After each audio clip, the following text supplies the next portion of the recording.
Assalamualaikum warahmatullahi wabarakatuh. Perkenalkan, nama saya Putri Alia Nurul Ilmi dengan NRP 5017251047 dari Departemen Teknik Geofisika. Video ini bertujuan untuk mengerjakan tugas geologi fisik, yaitu penjelasan bab ke-21 pada buku Physical Geology Earth Revealed. Kalau begitu, langsung saja saya share screen.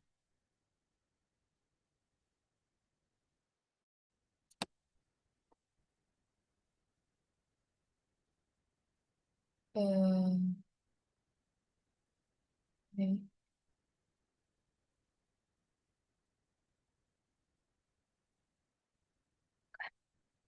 Jadi, eh,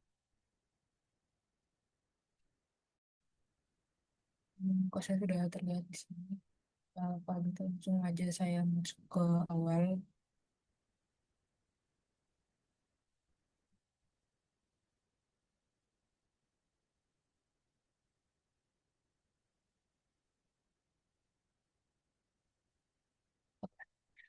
Ini merupakan bab ke-21 dari buku ini, chapter 21 Geologic Resources. Jadi di bab ini itu akan membahas tentang resource-resource dari geologi, terutama barang tambang. Dan di sini tuh ada beberapa subbab. Yang pertama itu introduction atau pengenalan dari chapter ini. Yang kedua itu energy resources. Energy resources akan membahas tentang barang-barang tambang seperti ini, coal, petroleum, coal bed methane, heavy crude oil and sands, oil shale, uranium, geothermal power, renewable energy resources. Selanjutnya adalah metallic resources, yaitu uh, ores formed by igneous process dan ores formed by surface processes. Jadi ini akan menjelaskan tentang kayak uh, metalik ore dan kedua cara pembentukannya. Selanjutnya itu adalah mining. Di sini akan menjelaskan beberapa contoh eh, metal yang eh, paling penting, yang paling penting. Dan selanjutnya adalah non metallic resources atau kayak resource non metal yang penting juga. Oke, kalau begitu langsung saja dari awal. Pertama, relationship dengan bumi. Jadi sebenarnya yang paling berpengaruh itu tentang bagaimana cara untuk tentang geologic resources itu adalah hidrosfer. Karena apa? Karena di hidrosfer itu misalnya seperti semua semua barang tambang itu biasanya berhubungan dengan hidrosfer. Contohnya, kayak kalau misalnya kita nambang coal atau batu bara itu sebelum jadi batu bara, dia itu kayak misal kalau misalnya ada pohon di ancient swamp, di rawa-rawa kuno, misalnya terus ada kayak daunnya yang jatuh, lalu dia jatuh dan kemudian ke bawah, turun dia di bawah rawa-rawa dan di rawa-rawanya itu dia tidak dia itu tidak tidak ada oksigen. Di situ dia akan menjadi batu bara. Jadi itu kaitannya dengan hidrosfer. Sementara kalau sementara yang lain itu kalau misalnya seperti air, air itu juga merupakan sumber sumber sumber energi yang sangat penting untuk manusia. Oke, langsung saja masuk ke introduction atau pengenalan. Nah, eh, sumber energi sumber sumber geologi itu merupakan sumber energi sumber barang yang sangat penting. Karena apa? Karena eh, ini tuh selain tanah dan air, geologic resource itu juga yang memenuhi semua kebutuhan kita sehari-hari. Nah, di sini telah dijelaskan kalau misalnya eh, geo- eh, resource geologi itu dikelompokkan dalam tiga jenis. Yang pertama itu sumber energi, yang kedua sumber metal, dan yang ketiga itu sumber non metal yang digunakan untuk konstruksi. Nah, beberapa sumber geologi itu bisa diperbarukan, tapi beberapa juga tidak. Mayoritas yang kita pakai di sehari-hari itu merupakan sumber geologi yang tidak bisa diperbarui. Contohnya kayak ini, kayak potong kuku yang saya punya ini terbuat dari besi. Ini kalau bukan, ya paling ini dari aluminium. Aluminium ini eh, tidak bisa bukan merupakan sumber geologi yang renewable. Jadi ini bukan merupakan sumber geologi yang renewable. Selanjutnya, tapi ada juga beberapa sumber geologi yang renewable, kayak air itu sebenarnya bisa diperbarui. Nah, cuman kenapa kayak kadang dibilang, oh air tuh kayak bisa habis. Nah, gini, sebenarnya air tuh eh, jumlahnya bakal selalu konstan di bumi. Jadi jumlah air dari nenek moyang kita sampai jumlah air sekarang tuh sebenarnya ya sama aja. Cuman ketika kita misalnya kayak di USA sekarang, mereka tuh buat data center, tapi supaya data centernya tuh coolingnya maksimal, mereka buatnya di tengah-tengah gurun. Nah, yang buat problematik adalah karena air di gurun itu terbatas. Ketika air itu terisolasi dan dia tuh kayak dan sumbernya itu terbatas. Nah, di situ ketika kita bisa lihat bahwasannya oh iya airnya itu bakal habis dan itu tidak renewable. Tapi sebenarnya air itu merupakan sumber geologi yang renewable. Nah, energy resources ke sebab berikutnya. Nah, jadi di energy resources ini ada dua hukum termodinamika yang sangat penting. Yang pertama itu adalah konservasi. Itu artinya adalah energi itu tidak bisa eh, energi itu tidak dibentuk dan tidak juga terbentuk. Nah, energi itu jumlahnya konstan. Jadi dia itu eh, jadi dia itu jumlahnya bakal ya gitu-gitu aja terus sepanjang masa. Dia tuh nggak bakal bertambah dan nggak bakal berkurang. Yang berubah itu adalah ketika energinya itu berubah bentuk. Contohnya kayak di fotosintesis. Nah, ketika fotosintesis itu terjadi, itu kan tumbuhan mendapat energi dari matahari. Nah, ada energi yang diserap. Nah, ketika tumbuhan tersebut mati, misalnya daunnya layu lalu jatuh dan kemudian dia itu terurai dengan tanah.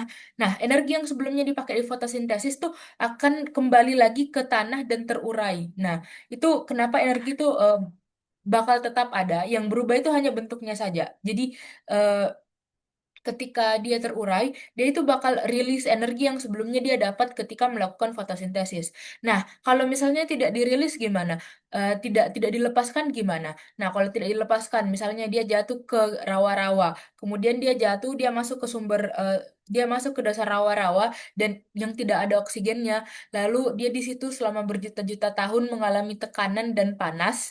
eh, Kemudian itu dia bakal jadi yang namanya batu bara. Ketika batu bara itu sudah misalnya dia udah enggak dia udah versi lebih dense-nya lagi, lebih padatnya lagi dan hanya tersisa karbonnya, di situ dia menjadi graphite yang kita pakai di eh, di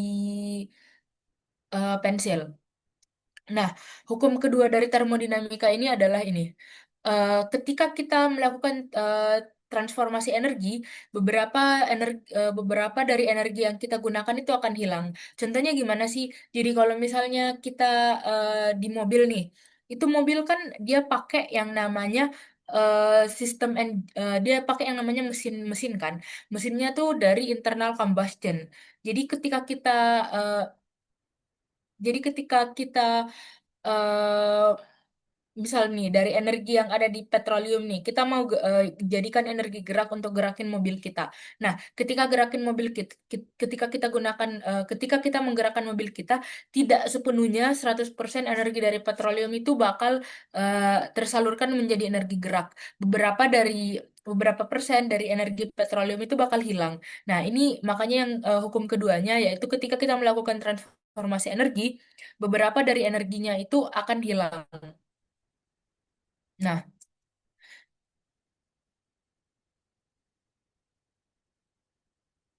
oke, lanjut. Energi resources. Jadi energi resources tuh yang paling banyak dipakai itu yang pertama adalah coal atau batu bara.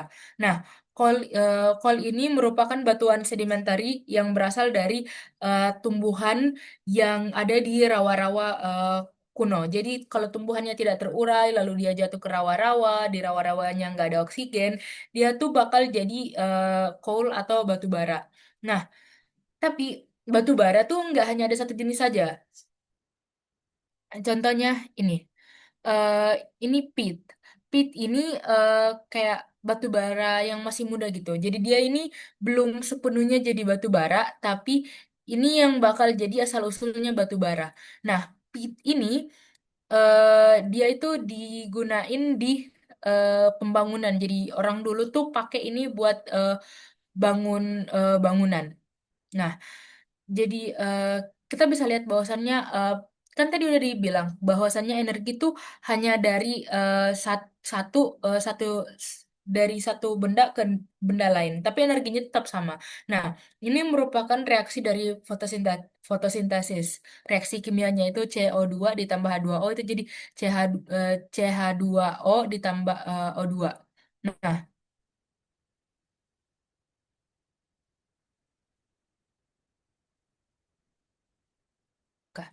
eh, Nah, selanjutnya itu ini kan ada pit. Selain pit itu ada contoh coal lain yaitu ini.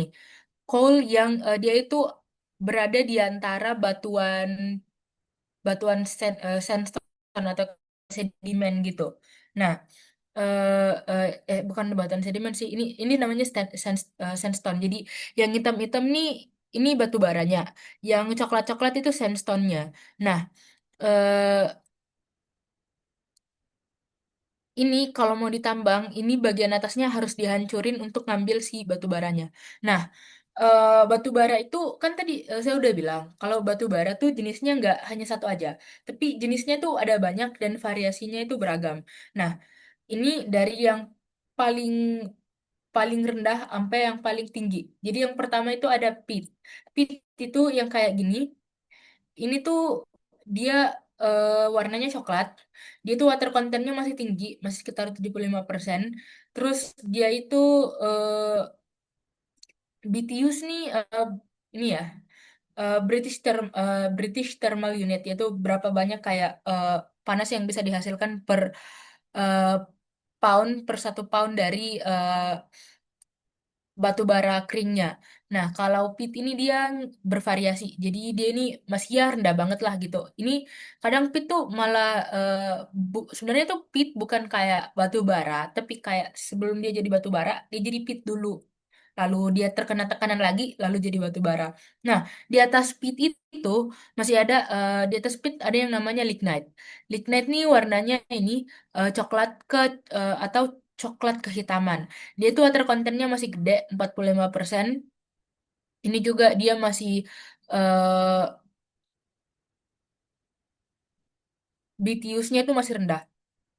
Selanjutnya itu ada bituminous coal atau soft coal. Nah, soft coal ini warnanya hitam. eh sorry sorry. Sebelumnya itu ada bituminous coal itu warnanya hitam.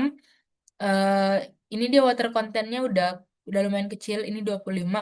Ini dia BTUs-nya lumayan gede, 10.000.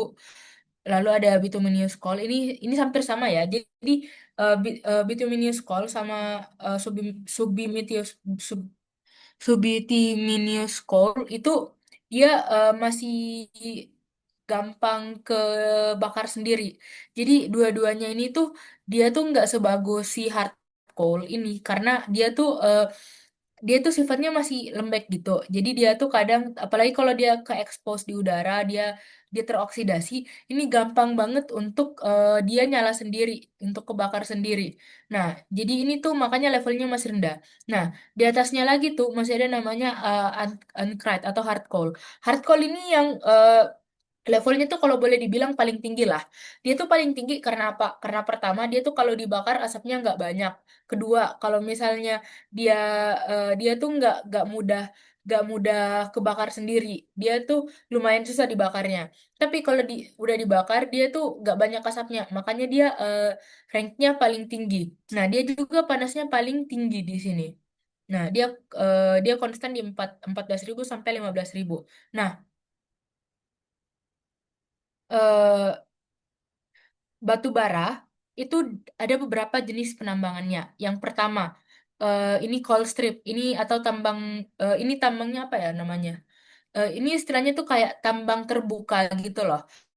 Tambang terbuka tuh maksudnya kayak jenis tambang yang ketika kita mau nambang, ya kita Misal eh, dia di atas di bawah hutan nih tambangnya, ya udah kita eh, pohonnya tuh kita tebang, terus kayunya kita hilangin, terus nanti tanahnya kita keruk sampai pelan-pelan sampai sampai nanti tuh dia jadi kayak cekungan gitu. Nah, itu namanya tambang terbuka. Jadi kalau coal itu dia ini contohnya ini di Gillette, Wyoming. Ini sahabat Subbituminous coal di sini ya. Jadi ini tuh bukan yang paling tinggi. Ini eh, dia ini yang masih batu bara yang soft gitu, yang masih gampang kebakar sendiri. Nah, tapi selain di tambang terbuka, bisa juga di tambang underground coal atau kayak tambang bawah tanah. Nah, tambang bawah tanah ini dia tuh jadi dia nambangnya dia buat kayak terowongan di bawah tanah, lalu penambangnya masuk lewat situ dan dia tuh keruk tanahnya. Jadi bagian yang di atas tuh misalnya kalau di atasnya ada pegunungan itu nggak bakal kena karena tambangnya tuh ada di bawah. Nah, cuman sebenarnya ini tuh kalau mau buat nambang batu bara ini sebenarnya bahaya banget. Kenapa? Karena batu bara tuh sifatnya lembek ya. Jadi karena dia lembek, bisa aja kalau misalnya pas lagi ditambang, tambangnya tuh collapse. Ketika dia collapse, orang yang di dalam tuh bisa mati. Kayak contoh kemarin di Indonesia yang di Freeport yang tambang emas. Tambang emas tuh sebenarnya kemarin dia tuh sempat kolaps. Jadi waktu kolaps tuh banyak yang meninggal. Cuman sama pemerintah ditutup-tutupin beritanya. Tapi ya eh, underground coal mine tuh sebenarnya bahaya banget. Apalagi ini kan dia gampang ke ignite sendiri. Terus dia ini sifatnya lembek. Nah, jadi sebenarnya kalau mau selain itu underground mining itu juga jauh lebih mahal daripada tambang terbuka. Nah, tapi resiko paling gedenya tuh ya emang ini tambangnya collapse. Nah, selanjutnya di gambar oh ya, by the way, oke. Selain itu, coal ini itu digunakan juga di banyak hal ya. Jadi kalau orang dulu pakai batu bara tuh buat nyalain lampunya. Jadi lampu-lampu dulu tuh dibakar pakai ini, pakai peat pakai pit. Selain itu, kalau mereka bangun jalan juga, mereka kadang pakai pit itu.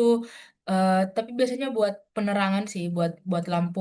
Nah, selain itu, kalau di modern tuh batu bara sekarang banyak dipakai buat kayak eh, pembangkit listrik tenaga batu bara. Contohnya tuh yang ada di Banten yang belum lama ini dibuka, yang jadi penyebab polusi di Jakarta karena udaranya tuh eh, asap asap asap asap pembangkit listriknya tuh menyebar ke Jakarta.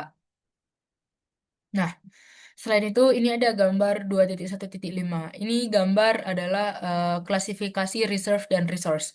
Oke, apa sih bedanya reserve dan resource? Reserve itu adalah eh, cadangan yang udah ditahu, udah pasti ada dan udah pernah dicobain.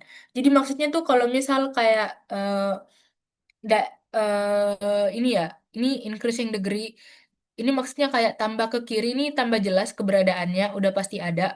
Tambah ke kanan tuh dia apakah visible untuk jadi sumber mata pencarian atau jadi barang bisnis gitu. Nah, reserves itu adalah resource yang udah ditahu kepastiannya udah ada, udah pernah dicoba ditambang. Kalau misalnya dia kayak di dalam bentuk petroleum gitu, dia udah pernah coba dibor. Nah, jadi kalau misalnya nih kita eh, katanya oh iya di daerah sini tuh ada kira-kira ada resource minyak minyak misalnya. Nah, ketika kita ngebor dari 10 ini, misal kita buat 10 bor. Nah, hanya ada satu yang sebenarnya jadi minyak. Nah, yang satu ini dibilang namanya adalah resource. Nah, jadi resource itu belum tentu reserves, tapi reserves itu udah pasti resource. Jadi resource tuh belum tentu ada gitu loh. Ini kayak masih, oh iya kira-kira ada nggak ya, ada nggak ya. Kalau resource tuh beneran ya udah ada dan udah pernah dicoba gitu. Nah, tapi resource sendiri ini masih ada dua jenisnya. Jadi dia tuh yang recoverable dan yang kedua dan jenis kedua itu non recoverable. Apa sih maksudnya? Recoverable itu adalah ketika resource-nya tuh emang bisa jadiin barang tambang. Kalau non recoverable itu ketika resource-nya nggak bisa jadi barang tambang. Kok bisa sih? Misal gini, kita tuh mau nambang minyak. Nah, kita mau jangan minyak deh. Karena kita bahas batu bara. Misal kita mau nambang batu bara nih. Nah, misal 100% dari reserve-nya. Tapi kita hanya bisa misal kita cuma bisa nambang 50%.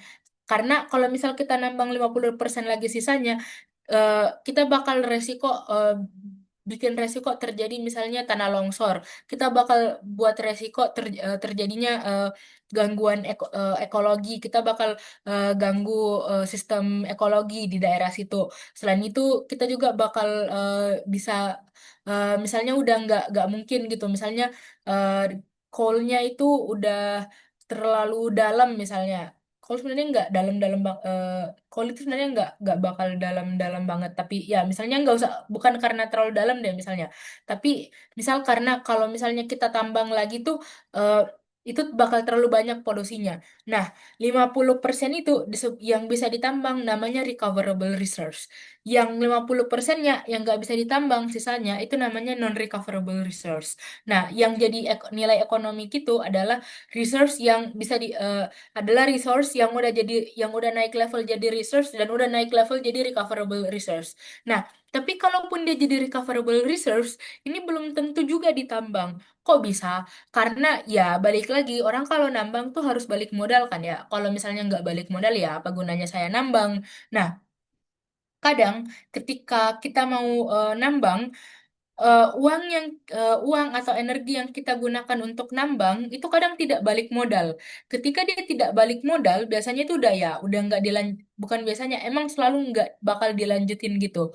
Misalnya eh, mau nambang emas di laut, oke bisa aja. Itu sekitar misal dia bisa recover 4 gram emas eh, per sat per misal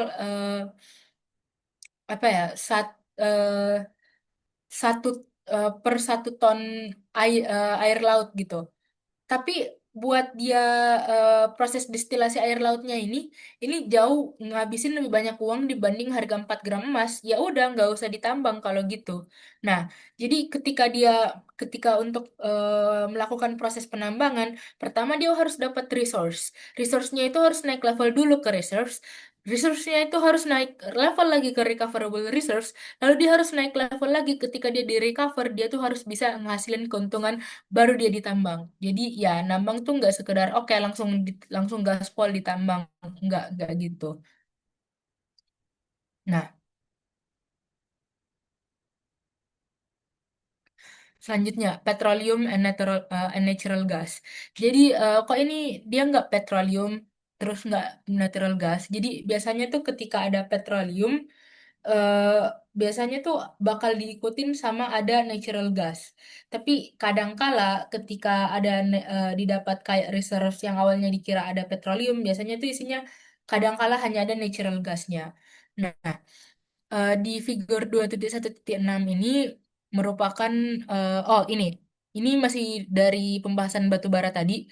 Jadi ini merupakan jenis-jenis batu bara resource eh, batu bara yang ada di US. Ini yang merah-merah nih subbituminous, yang kuning nih bituminous, yang hitam kecil nih anthracite, yang eh, orange ini lignite. Nah, oh iya, selain ini di Alaska juga ada apa sih namanya? Ada batu bara. Nah, fun fact di Alaska tuh sebenarnya ada minyak, ada batu bara, ada natural gas. Jadi ya sebenarnya nambang di daerah Alaska tuh bisa nguntungin gitu. Karena ya sekarang tuh mereka malah lagi ada nambang gede-gedean di Alaska. Oke. Nah, Petroleum itu dia cara terbentuknya di nggak seperti cara terbentuknya si batu bara tadi. Petroleum itu yang buat dia mahal karena eh, cara pembentukannya tuh apa ya, environment yang mendukung pembentukan petroleum itu sangat spesifik. Kok bisa? Jadi kayak ini adalah environment yang membentuk eh, si petroleum tadi. Nah, di gambar A ini merupakan daerah, jadi ini laut laut dangkal ya. Ini laut dangkal, terus ini ada kayak cekungan di sini. Nah, cekungan di sini, dia ini area yang dangkal dan dangkalnya itu dia panas, jadi banyak evaporasi. Nah, ketika dia terjadi evaporasi di bawah ini kayak plankton-plankton gitu ya. Anggap aja ini kayak plankton. Nah, bukan anggap aja plankton. Ya, emang di bawah ini kayak plankton gitu. Ini kayak apa ya? Ini kayak biosfernya lautan gitu, biosfernya laut maritim. Nah, ketika evaporasi sering sekali terjadi, ini kan pasti bakal berkurang. Nah, ketika dia berkurang, ini airnya bakal turun ke sini. Ketika airnya bakal turun ke sini, air dari laut dalam tuh bakal naik ke sini. Dia bakal masuk ke sini. Nah, terus air yang ke dalam sini, ini tuh bakal turun. Jadi jadi ini bakal, jadi karena ini ada airnya masuk ke cekungan, ini airnya juga keluar cekungan. Jadi biosfer-biosfer yang ada di cekungan ini nggak bakal bertahan lama dan nggak bakal ini tuh bakal jadi gurun-gurun nutrien gitu. Nah, ini namanya marine nutrient desert. Nah, ketika ini terjadi, tidak bakal tidak bakal yang terbentuk namanya petroleum di sini. Kalau misalnya ngebentuk petroleum ini harus kayak gini. Jadi di sini ada hil, eh, hilir sungai, delta sungai. Nah, di sini ini tuh mataharinya nggak terlalu panas, jadi nggak banyak evaporasi.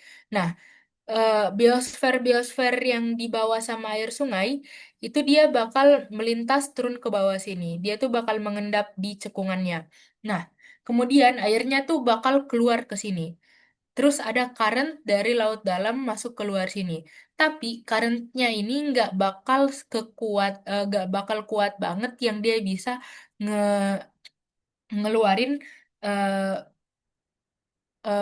apa ya, biosfer di sini. Nah, jadi biosfernya itu bakal kekumpul di cekungan ini. Ketika ini terjadi selama berjuta-juta tahun lalu ini terkena tekanan tekanan dan panas, ya ini bakal menghasilkan yang namanya petroleum. Nah, ini 2.1.8. Jadi di 2.1.8 ini merupakan petroli hydrocarbon crackling. Jadi di sini paling bawah nih namanya ini adalah natural gasnya. Di atasnya tuh adalah hidrokarbon. Di atasnya lagi tuh adalah laut. Nah, window petroleum atau kayak kira-kiranya petroleum tuh berada di sekitar sini. Ini yang batuannya untuk petroleum, untuk minyak. Jadi dia di antara 4.600 sampai 2.300 meter di sekitar sini. Nah, selanjutnya 2.1.9. Ini Brea. Brea ini kayak batuan yang mengandung minyak. Jadi di batuan ini ada minyaknya, cuman emang nggak kelihatan. Tapi ini di batuan ini ada minyaknya. Contoh yang terkenal itu kayak La Brea Tar Pits di Los Angeles. Nah, tapi kalau yang ini adalah ini di Santa Paula, California. Jadi di California itu emang ada oil reserve-nya gitu. Nah, ini 21.10. Nah, ini adalah bentuk dari petroleum reservoir. Nah, jadi orang biasanya kira reservoir tuh dia kayak sumur gitu. Padahal enggak, reservoir tuh maksudnya kayak dia batuan yang mengandung minyak.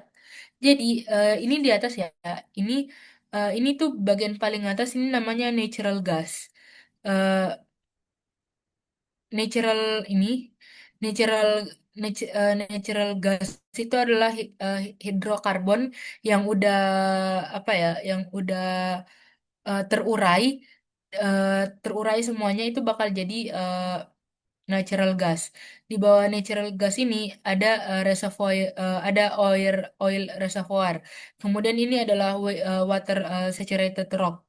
Nah, orang kira kalau misalnya si reservoir minyak itu maksudnya kayak gua yang ada minyaknya gitu. Padahal enggak, itu maksudnya kayak batuan yang dia mengandung minyak. Nah, jadi ketika kita ngepompa minyak itu kita sebenarnya nyoba buat ngeluarin si minyaknya dari batuannya. Nah, ada beberapa cara yang biasanya digunain. Contohnya itu kayak ada yang pakai air untuk kasih keluar minyaknya, keluarin minyaknya. Selain itu ada juga yang kalau misalnya ini baru terbentuk, ini natural gas ini dia ini ada pada tekanan tinggi. Nah, kalau misalnya ada natural gas, biasanya tuh ini karena begitu tekanannya dilepas, tekanan dari natural gas itu bakal maksa si apa ya si minyaknya juga naik ke atas. Nah, makanya makanya tuh kalau kayak perusahaan nambang itu kalau misalnya nggak ada natural gasnya biasanya ditinggal karena susah banget ditambangnya. Natural gas itu yang bisa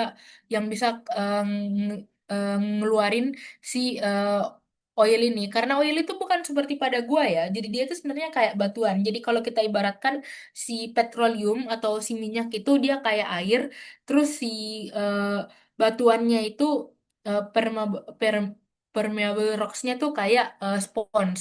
Jadi yang sebenarnya kita lakuin itu adalah bagaimana cara ngekeluarin si airnya dari spons. Itu yang kita berusaha nambang. Nah, di gambar 2.1.11 ini merupakan jenis-jenis dari petroleum traps. Ket- jadi ketika misal jadi petroleum tuh kok bisa ada di bawah tanah. Jadi petroleum itu awalnya ada kayak di bawah sini. Nah, ketika di sini tuh dia jadi misal ya dia tuh ada di bawah sini. Ini gas ya. Ini minyak. Ini air. Nah, yang dimaksud oleh petroleum traps itu adalah ketika minyaknya itu dia terperangkap di batuan yang tidak bisa menyerap minyak. Jadi batuan di atas sama batuan di bawahnya itu merupakan batuan yang nggak bisa menyerap minyak. Nah, ketika ini terjadi, ini bakal ngeciptain yang namanya petroleum traps. Nah, ketika petroleum trapsnya ini terjadi, Eh, terus kita temuin ini jadi namanya terus kita dapat minyaknya di sini ini jadi oil reservoir. Nah, ini ada beberapa jenis ya. Jadi ini ada incline, ini ada normal fault, ini ada thrust fault, ini ada sandstone lenses, ini ada salt dome, ini reef, ini unconformity dan ini sandstone pinch out. Nah, jadi tergantung gimana daerahnya bakal beda juga bentuk si petroleum trapsnya ini. Kalau misal ya kayak di California, kayak di eh, California, bukan California, di Gulf of Mexico. Di Gulf of Mexico tuh kebanyakan bentuk oil reserve-nya tuh kayak gini. Jadi dia bentuknya seperti salt dome. Nah, jadi biasanya ketika ada oil reservoir itu biasanya diikuti juga dengan adanya air bawah tanah dan adanya natural gas. Nah, ini kalau di Gulf of Mexico. Tapi kalau di Persian Gulf, dia itu bentuknya incline seperti ini. Atau misalnya dia fault kayak gini. Nah, jadi tergantung kayak daerahnya itu juga bisa mengubah bentuk petroleum traps-nya. Jadi bentuk oil reservoir-nya juga bisa beda-beda. Nah, ini contoh ini ada gambar 21.12 ini merupakan contoh dari proses penambangan minyak. Jadi di sini tuh pumping unitnya. Nah, di sini kan air itu lawannya adalah eh minyak tuh lawannya adalah air. Nah, minyak itu lebih ringan daripada air. Jadi kalau misalnya kita naruh minyak, terus kita paksa minyaknya naik ke atas, kita paksa airnya naik ke atas, nah minyaknya tuh bakal keluar. Ini yang bakal terjadi. Jadi ketika ada ini, ketika kita ngeinjeksi ini sama air, ini water injection well, ini kita ngepaksa si oil dari si batuan ini keluar naik ke atas yang kemudian bakal dipump sama ini.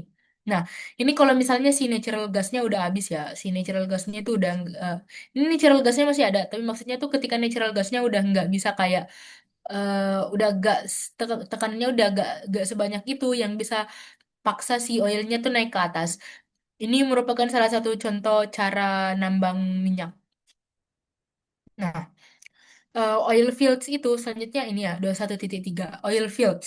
Oil fields itu maksudnya adalah eh, daerah yang ada eh, yang eh, yang memiliki satu atau lebih reservoir.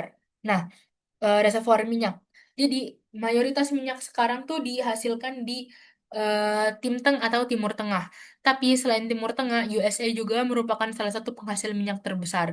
Nah, daerah sini ini tuh California. Ini California ini ada minyak juga di sini. Nah, kemudian daerah sini ini tuh daerah sekitar Gulf of Mexico di sini. Ini juga ada minyak. Nah, ini Texas. Texas tuh kalau kita pernah dengar Texas tuh terkenal sama minyak kan. Nah, ini yang sekitar sini ini ini ini daerah Texas. Jadi di Texas tuh banyak banget minyaknya. Nah, balik lagi, tidak semua minyak dari oil reservoir ini bisa kita tambang ya, karena kan tadi udah dijelasin di awal, bahwasannya reservoir tuh ada yang recoverable dan ada yang non recoverable. Kadangkala hanya sekitar kayak 40% aja minyak yang sebenarnya bisa direcover dari total yang ada di reservoir gitu. Jadi terbatas banget. Entah karena misalnya kita tuh udah nggak bisa maksa keluar dari batunya lagi, atau misalnya batuannya itu terlalu dalam, banyak alasannya. Eh, tapi kita nggak bisa ngepump 100% total dari reservoir reservoir minyak yang ada dengan teknologi yang ada sekarang. Nah, di tabel 21.12 21.2 ini merupakan jenis-jenis dari hidrokarbon petroleum, eh, ini petroleum, hidrokarbon dan kegunaannya. Jadi metana dan etana tuh eh, adalah bentuk dari natural gas. Ini biasanya digunain buat fertilizer atau kayak apa ya, kayak pupuk supaya supaya tanahnya gembur, apa ya, supaya tanahnya subur di pertanian. Jadi ini metan dan ethane itu fertilizer manufacture. Nah, eh, ini juga buat hidrogen. Selanjutnya itu ada propana dan butana. Nah, propana dan butana ini buat masak-masak gitu. Jadi kalau kayak LPG kita yang dipakai gas itu sebenarnya dari kalau bukan dari biasanya itu dari propen. Nah, selanjutnya itu adalah heksana, heptana, oktana, eh, donana, dekana ini eh, gasolin nih. Isokoten itu adalah bentuk dari oktan. Ini merupakan jenis gas terbaik untuk internal combustion engine.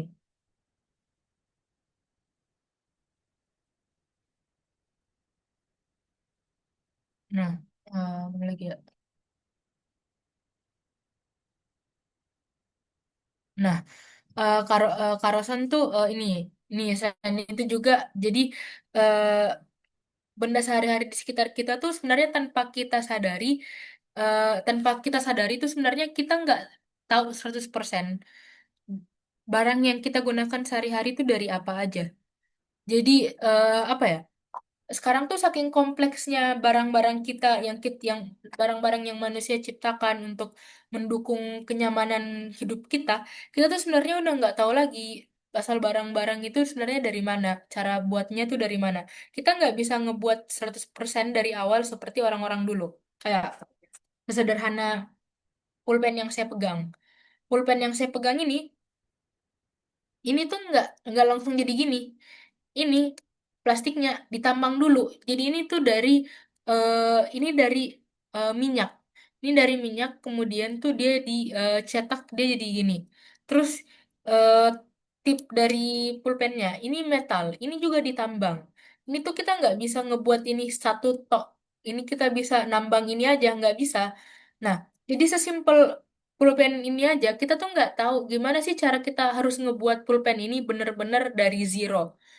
Kita nggak tahu gimana cara buatnya. Itu bukti saking kompleksnya kehidupan manusia sekarang. Nah, bahkan tadi itu di awal sebenarnya dijelasin kalau eh, untuk mencapai standar hidup kita sekarang itu sebenarnya ekuivalen dengan kita itu di apa ya? Kita tuh dibantu sama 300 maids atau pembantu gitu. Jadi eh, saking saking kerennya sekarang, saking majunya teknologi sekarang, kita tuh bisa ngegantiin 300 orang hanya dengan ciptain produk-produk yang ada di sekitar kita. Nah, selanjutnya, ya oil reserve juga itu bisa jadi non recoverable ketika dia itu ada di daerah-daerah gurun. Jadi kalau kayak di Alaska, ini tuh sebenarnya dulu disebut sebagai non recoverable, tapi sekarang kan teknologi udah tambah maju, sekarang udah bisa di udah bisa daerah Alaska nih udah bisa di drill. Jadi fun fact, beberapa tahun yang sekarang sebenarnya beberapa tahun yang lalu sebenarnya sampai sekarang itu ada yang namanya itu ada program aktivis yang namanya eh, saya lupa apa, tapi intinya tuh mereka pengen supaya kita tuh nggak usah nambang-nambang lagi, dan karena ini kan waktu itu eh, pas sebelum mulai penambangan di Alaska, mereka tuh bilang keep it in the land, kalau nggak salah ya. Jadi mereka tuh nggak mau kalau misalnya ada penambangan di daerah Alaska karena bakal ngerusak ekosistem dan ini tuh panas ya. Jadi ini tuh bakal mempercepat yang namanya eh, si, eh, si si daerah kutub tuh meleleh. Nah, itu fun fact aja sih. Oke, selanjutnya tuh coal bed methane. Jadi coal atau kayak coal beds itu atau kayak asalnya si batu bara itu sebenarnya itu mengandung banyak banget metana, bahkan 6 kali dari jumlah yang ada di natural gas yang terbentuk secara alami. Makanya sekarang tuh lagi dicoba gimana caranya untuk ngebuat apa ya untuk nambang metana dari si coal bed ini, tapi belum banyak sih sebenarnya. Nah, selanjutnya heavy crude and oil sands. Nah, apa sih bedanya si heavy crude sama eh, heavy crude sama petroleum biasa sama minyak biasa? Jadi heavy crude itu dia itu minyak yang eh, tebel banget, yang dia itu dense, ini dia dense terus dia lebih viscose tuh maksudnya dia lebih kental gitu, jadi dia ini jauh lebih kental daripada eh, minyak umumnya, dan dia itu lama banget flownya, jadi kayak kurang ekonomis untuk ditambang, tapi sebenarnya bisa aja diakali dipakein bahan kimia gitu, jadi dia itu ngalirnya tuh bisa lebih cepat. Selain itu ada yang namanya oil sands atau tar sands. Nah, tar sands ini merupakan eh, as, eh, asfa, aspal, apa ya, kayak aspal atau aspal atau sandstone deposit. Jadi si aspal tuh biasanya nggak ditambang, tapi lebih kayak digali aja gitu loh. Dia tuh nggak di drill, tapi dia ya dari open mining aja. Nanti ini tuh yang bakal ngebuat kita bisa untuk membuat jalanan, untuk bawa mobil. Ini tuh dari si ini oil oil sands. Nah, selanjutnya ada oil shale. Oil shale itu adalah ini penjelasannya. Nah, oil shale itu adalah shale yang warnanya tuh hitam atau coklat, yang memiliki kandungan organik yang sangat tinggi, yang mungkin yang yang kira-kira di dalamnya tuh ada minyak yang bisa di eh, yang kira-kira ada minyak yang bisa di apa ya namanya di diekstraksi. Nah, ini distribusi deposit dari oil sand dan oil shale. Ini daerah sini yang hijau-hijau ini oil sand, yang kuning ini oil shale, dan yang merah-merah ini high grade oil shale. Nah, oil shale itu kan dia bentuknya batuan ya. Jadi di 21.6 ini merupakan eh, cliff atau kayak apa ya cliff. Cliff tuh kayak jurang, jurang dari oil shale yang udah ditambang di Colorado. Nah, eh eh, ketika kita nambang si oil shale ini bisa muncul kayak masalah lingkungan. Kenapa? Karena oil shale itu kan harus kita pisahin batuannya sama si minyaknya. Nah, ketika kita pisahin batuan sama minyaknya, ini tuh selain gunain banyak energi, ini juga kita biasanya misahin pakai air. Nah, masalahnya itu ketika kita misahin pakai air, kita nih secara nggak langsung kita ngerusakin airnya. Karena kenapa? Karena kalau kita mau maksa tuh kita kan biasanya tambahin kayak cairan-cairan kimia. Akhirnya misal airnya tuh dia jadi asam, itu kan nggak bagus. Nah akhirnya ketika selain itu kalau misalnya dia dari kayak tempat tertutup misalnya dia tuh dari danau, ini tuh airnya bisa habis, itu nggak bagus juga. Makanya oil shale itu sebenarnya nggak environmental friendly.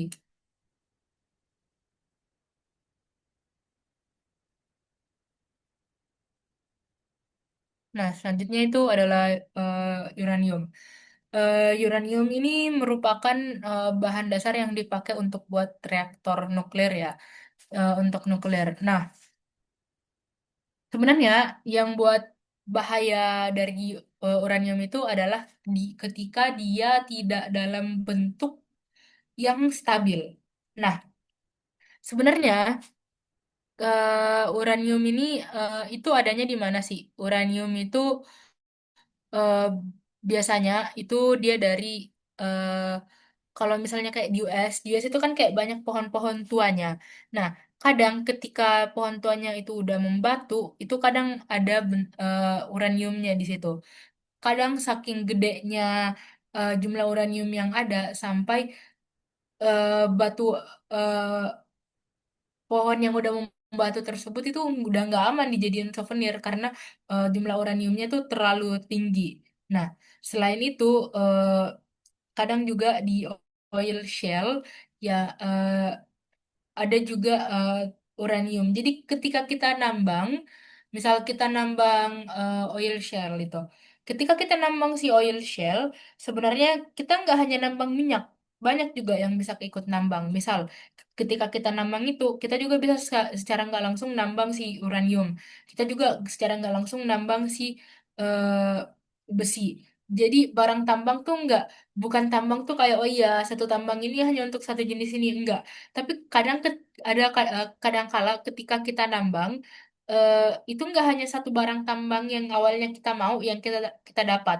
Makanya seringkali kalau kayak di daerah kalau misal kayak kita nambang nih, misal awalnya kita nambang batu bara, tapi ketika kita nambang batu bara nih lama kelamaan itu kan udah batu baranya habis. Nah, ketika batu baranya habis, kadang tuh tetap lanjut ditambang ya karena ada barang tambang selain batu bara yang bisa menghasilkan nilai ekonomi lebih tinggi daripada nilai ekonomi yang digunakan untuk menambang batuannya di awal. Nah, oh ya balik lagi. Jadi di uranium. Nah, uranium ini banyak digunakan untuk di reaktor nuklir. Selain reaktor nuklir, kadang juga di senjata nuklir.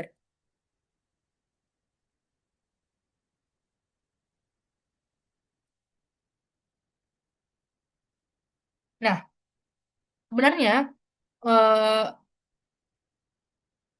ketika kita ngebuat apa ya? Ketika kita ngebuat eh, reaktor nuklir atau kayak pembangkit listrik tenaga nuklir itu sebenarnya hanya ini sekitar 2-3% doang yang merupakan uranium 235 yang nggak stabil. Sisanya itu adalah uranium 238 yang sebenarnya bentuknya stabil. Tapi uranium yang kecil doang dikit ini, yang kecil ini yang sebenarnya bisa nge-kickstart mulainya eh, mulainya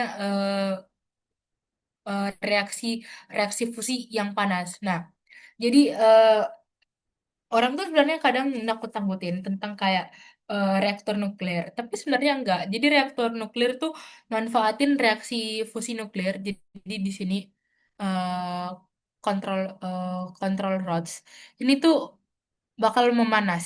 Nah, ini bakal panas banget. Nah, uap dari panasnya itu bakal digunain eh, untuk ngegerakin turbin.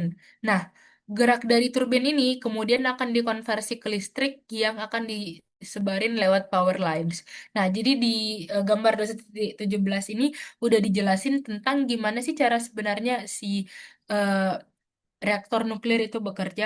Jadi bukan reaktor nuklir itu sebenarnya ya kalau kita dumb down banget itu sebenarnya buat listrik pakai panasin air. Jadi sebenarnya itu kayak giant steaming engine gitu. Jadi ya sebenarnya tuh hanya buat guna kita pakai nuklir tuh hanya buat manasin air gitu loh. Jadi ya sebenarnya bukan yang ngeri-ngeri banget. Yang ngeri itu adalah ketika kita tidak mengikuti SOP dan kemudian terjadilah kejadian-kejadian kayak di Jepang atau misalnya yang paling terkenal tuh di Ukraina. Nah, itu adalah ketika kita tidak mengikuti SOP dan tidak menjaga alat-alat yang digunakan di reaktor nuklir. Apalagi si uranium ini kan sangat apa ya? Dia tuh sangat sensitif. Dua uranium 235 tuh sebenarnya sangat sensitif ya. Nah, kontrol rods ini kan mengandung uranium. Biasanya sisa-sisa dari control rods ini tuh ada jenis uranium yang dipakai nih, yang dipakai untuk jadi reaktor nuklir. Jadi jadi reaktor nuklir, jadi senjata nuklir. Jadi si control rods ini tuh sebenarnya dia tuh bakal dia bakal decay dan kemudian dia jadi yang namanya eh, dia tuh bakal jadi eh,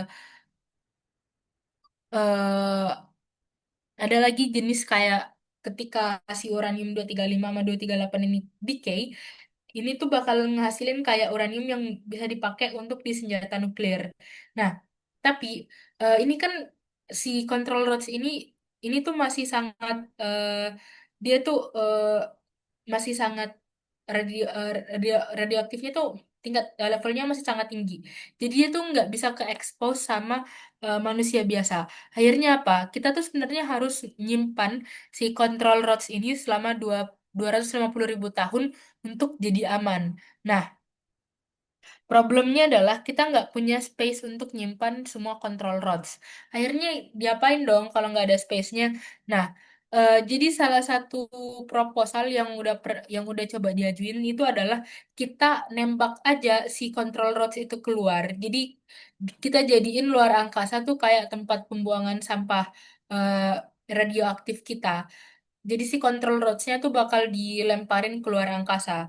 Tapi selain itu eh, kalau kayak di US sama kalau kayak di beberapa negara Skandinavia, eh, ada negara di Eropa yang dia tuh naruh di control rods-nya tuh jadi dia nambang, dia drill kayak hole gitu yang berada di antara batuan yang menyerap radio radio apa ya radioaktif dari si control rods ini dan kemudian biar control rods-nya ini nggak nggak apa ya dia tuh nggak bersentuhan langsung sama kayak manusia gitu.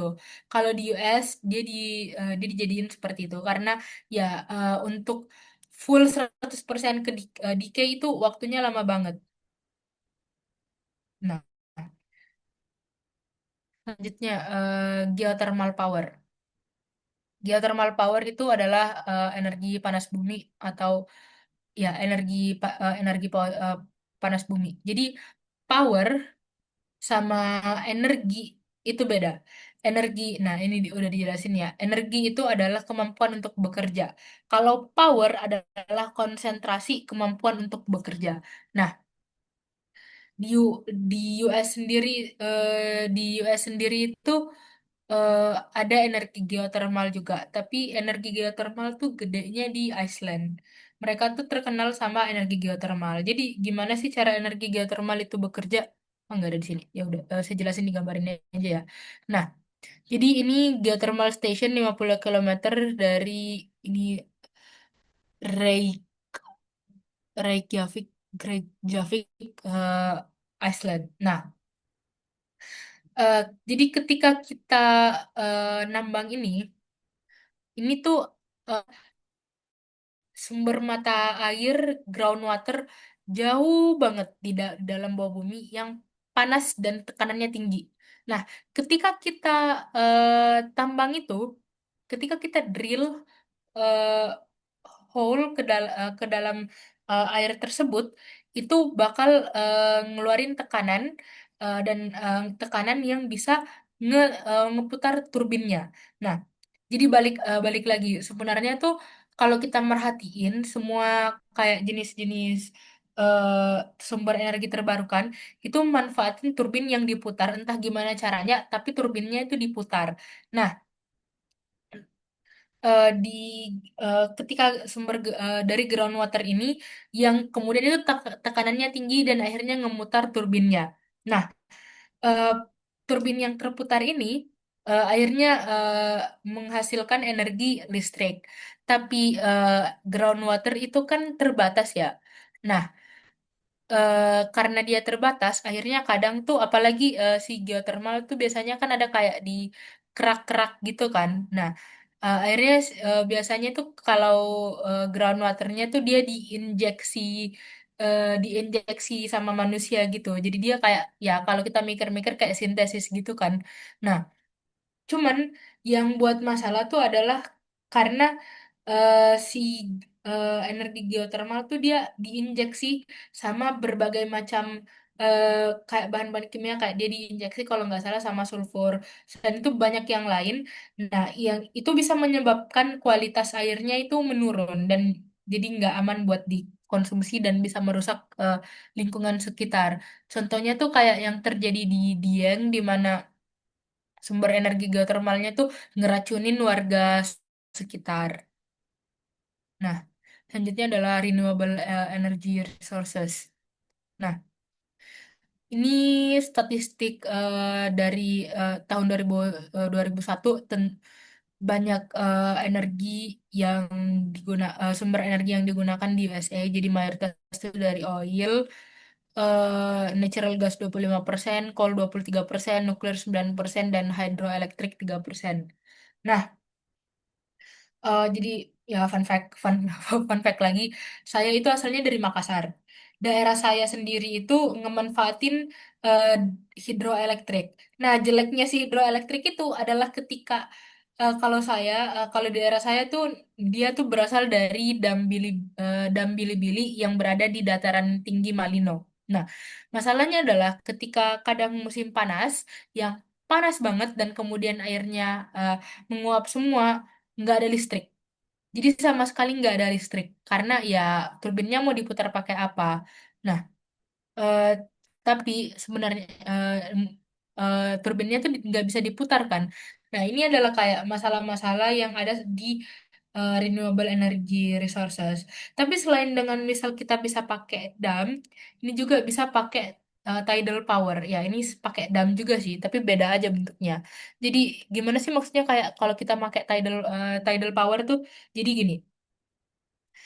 Ini adalah incoming tide atau gelombang air yang mau masuk. Incoming tide, kemudian ini adalah bay. Nah, incoming tide ini tuh bakal masuk ke sini, bakal masuk ke bay, lalu mutar turbin yang kemudian mengubah energi jadi listrik. Nah, ketika si tide-nya itu dia menurun, dia levelnya menurun, air yang ada di dalam bay ini dia itu bakal keluar dan mutar turbin ke arah yang berlawanan dengan arah yang dimasukin tadi incoming tide-nya.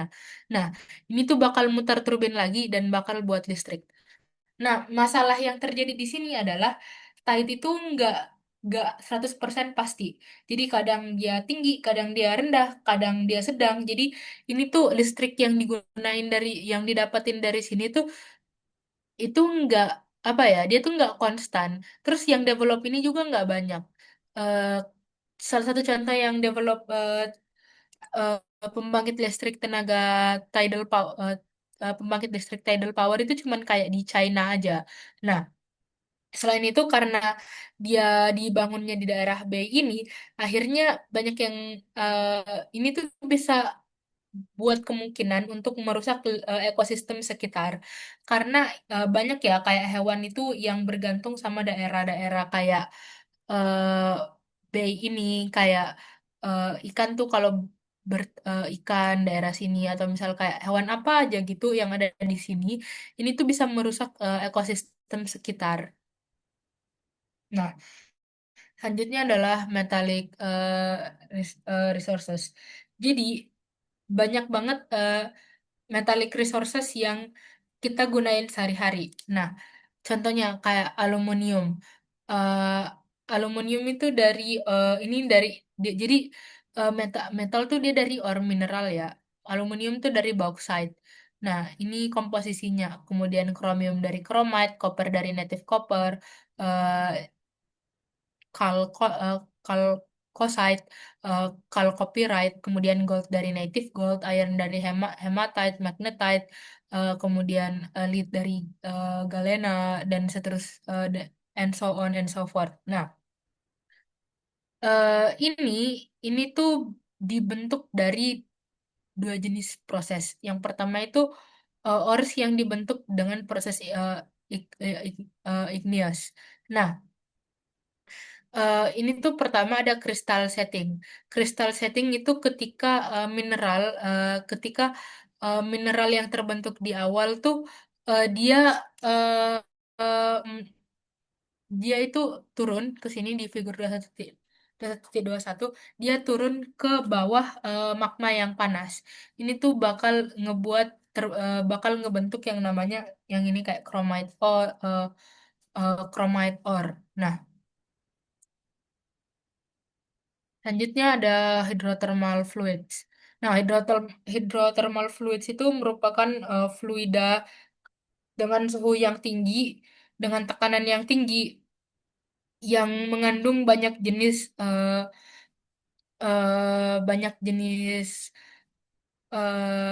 iron.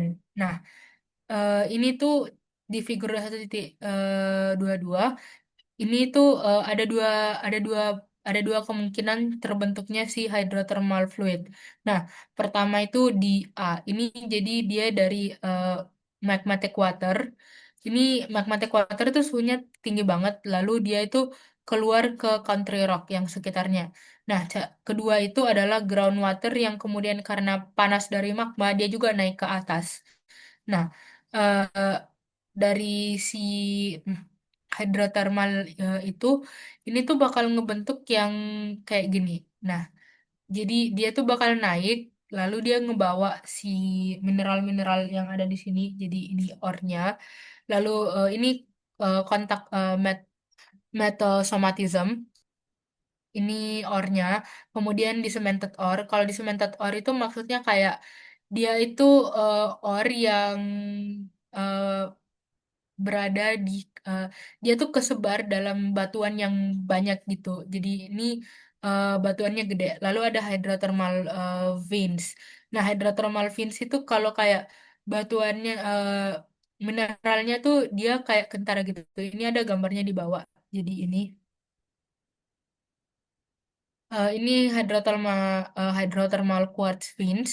Jadi ini tuh dari si hydrothermal fluids yang kemudian dia sip through the rock lalu dia jadi gini. Lanjutnya itu ada uh, or pre precipitated. Nah, ya yang inilah yang di sea level. Ini yang crust crust benua, oceanic crust, kemudian ada hot spring, kemudian di sekitar sini ini ornya. Nah,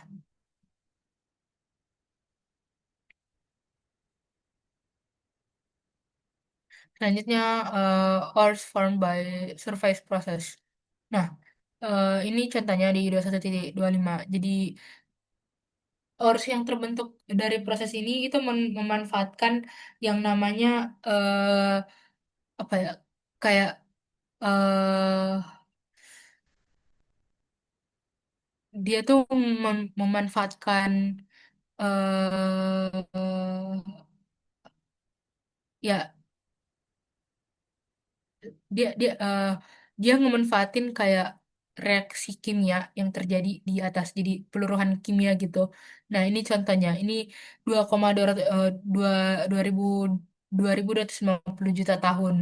Ini iron ore yang ini dia tuh dia ngebond dia sama batuan lain nih di Michigan, di Michigan.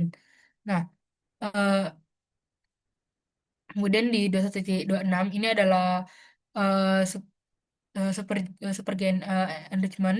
Jadi ini adalah jadi ini si enrich ore-nya itu ada di sini, plutonnya itu di sini.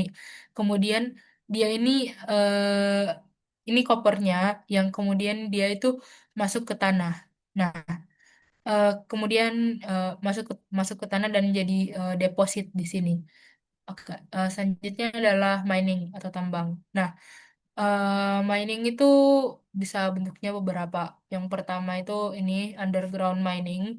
Ini contoh mining yang ini bentuk underground mining yang paling ekonomis biasanya tuh bentuknya cuma kayak gini.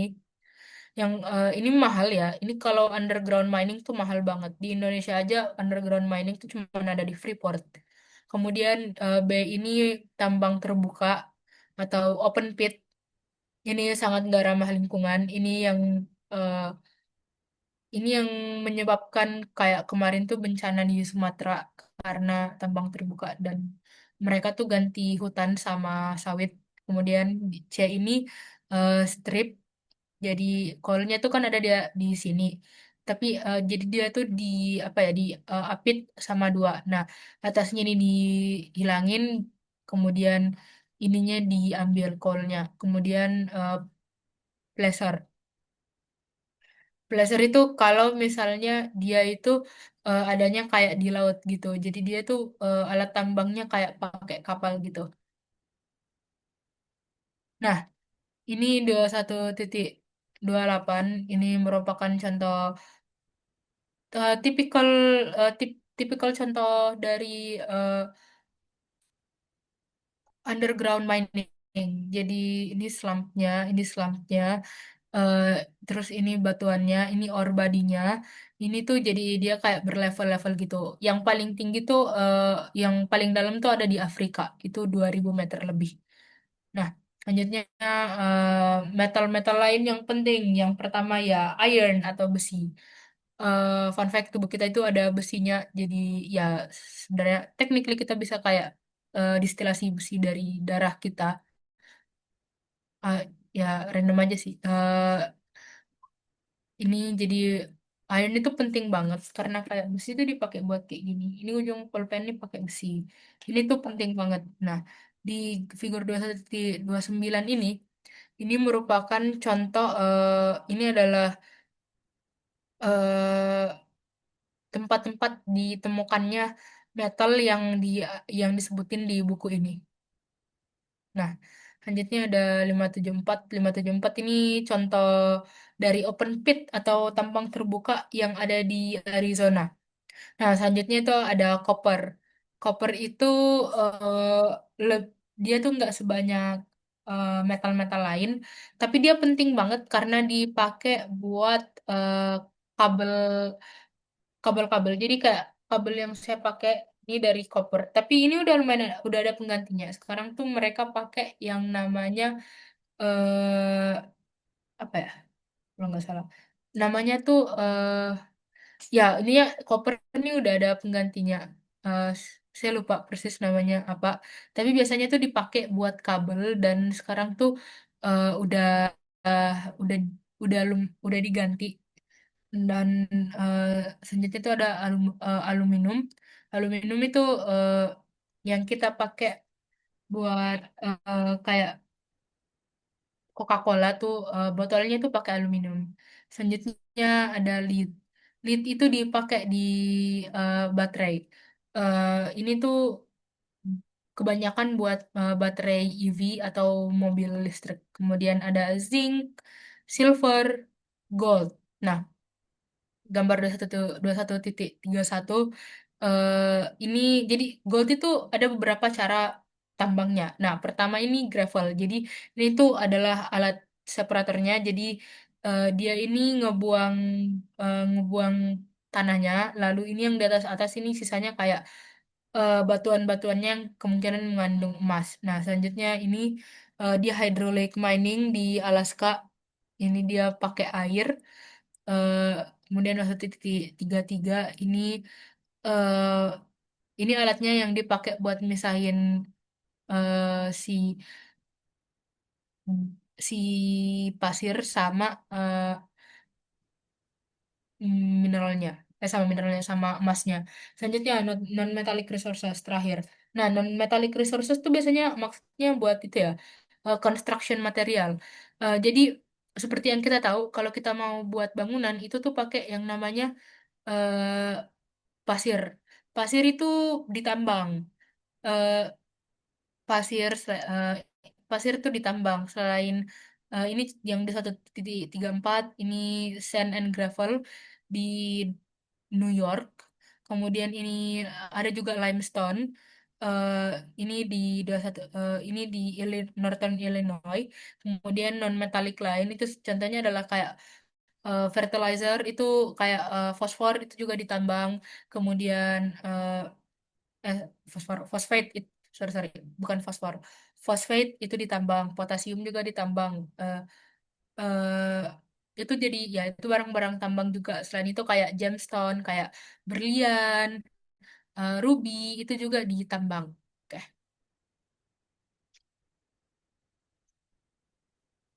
sekian, terima kasih presentasi dari saya. Lebih dan kurangnya mohon dimaafkan. Wassalamualaikum warahmatullahi wabarakatuh.